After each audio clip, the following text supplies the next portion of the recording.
पश्चिम बंगाल की राजधानी कोलकाता के बड़ा बाजार में दर्दनाक हादसा हुआ है। दरअसल यहां पर स्ट्रैंड रोड के जो न्यू कोयला घाट बिल्डिंग है उसमें भीषण आग लग गई। हादसे में 4 फायर फाइटर समेत 9 की मौत हुई है। कोयला घाट बिल्डिंग के 13वीं मंजिल पर यह आग लगी। 15 फायर टेंडर ने आग पर काबू पाया।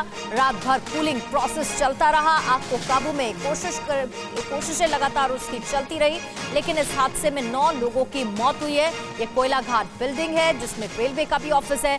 13वीं मंजिल पर आग लगी थी जिसने 9 लोगों की जान ले ली है। कोलकाता अग्निकांड पर प्रधानमंत्री मोदी ने दुख जताया है और साथ ही मृतकों के परिजनों के लिए 2-2 लाख का ऐलान कर दिया है। घायलों के लिए 50,000 का ऐलान किया गया। इसके साथ ही ममता बनर्जी ने भी मुआवजे का ऐलान किया है। वो देर रात स्पॉट पर भी पहुंची और उसके बाद प्रधानमंत्री मोदी ने ट्वीट करते हुए इस बात की जानकारी दी और दुख भी जताया। और रात को ही हादसे के बाद घटनास्थल पर पहुंचे पश्चिम बंगाल की मुख्यमंत्री ममता बनर्जी और ममता बनर्जी ने 10-10 लाख रुपए मुआवजे का ऐलान किया। मृतकों के परिवार के एक सदस्य को नौकरी देने का वादा भी ममता बनर्जी ने कहा। साथ ही रेस्क्यू ऑपरेशन में तेजी लाई जाए, इस बात के निर्देश भी ममता बनर्जी ने देर रात स्पॉट पर पहुंचने के बाद दिए।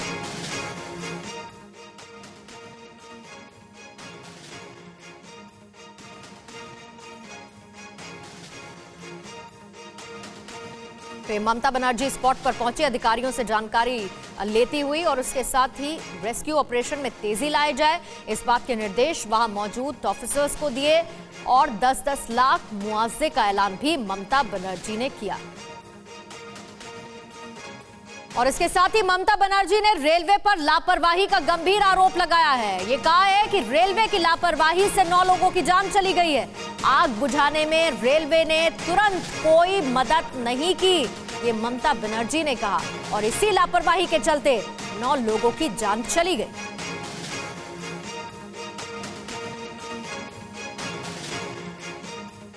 और वहीं न्यू कोयला घाट बिल्डिंग आग हादसे पर रेलवे ने भी अपना बयान दे दिया है। रेलवे ने ममता बनर्जी के इन गंभीर आरोपों का जवाब दिया। ईस्टर्न रेलवे के जीएम मनोज जोशी का स्टेटमेंट, आग लगते ही रेस्क्यू ऑपरेशन शुरू किया।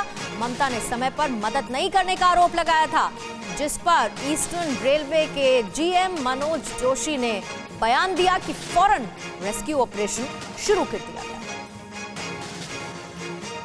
रेलवे की पूरी टीम वहाँ पे थी। रेलवे के इतने ऑफिसर्स हैं, वहाँ के सारे ऑफिसर्स वहीं पर थे और कॉन्स्टेंटली वो सब लोग टच में थे और जो भी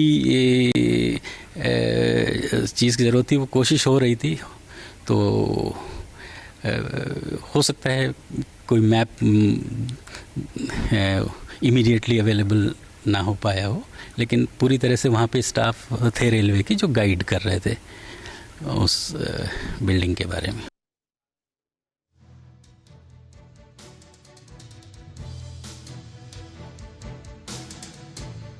तो ये तस्वीरें हम आपको दिखा रहे हैं न्यू कोयला घाट बिल्डिंग जिसमें आग हादसा हुआ, जिस पर रेलवे ने भी अपना बयान दे दिया है। ममता बनर्जी स्पॉट पर पहुंची थी देर रात और रेलवे पर लापरवाही बरतने का आरोप लगाया, जिसके बाद 9 लोगों की जान निसाक के तांडव ने ले ली।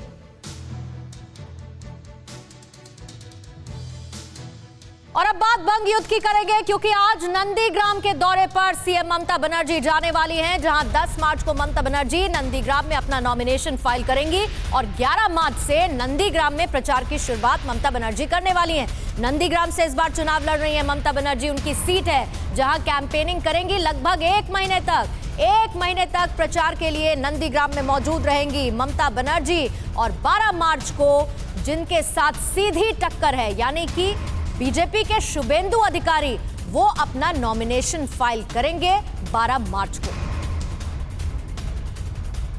वहीं दूसरी तरफ तृणमूल कांग्रेस आज जारी कर सकती है घोषणा पत्र, क्योंकि 291 सीटों पर जहां प्रत्याशियों की सूची जारी पहले ही टीएमसी कर चुकी है, घोषणा पत्र में टीएमसी सभी वर्गों को साधने की कोशिश करेगी।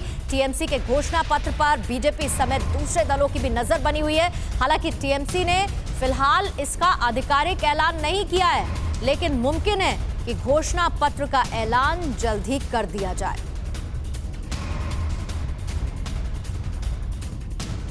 फिक्र आपकी, सोमवार से शुक्रवार रात 9 बजे सिर्फ TV9 भारतवर्ष पर।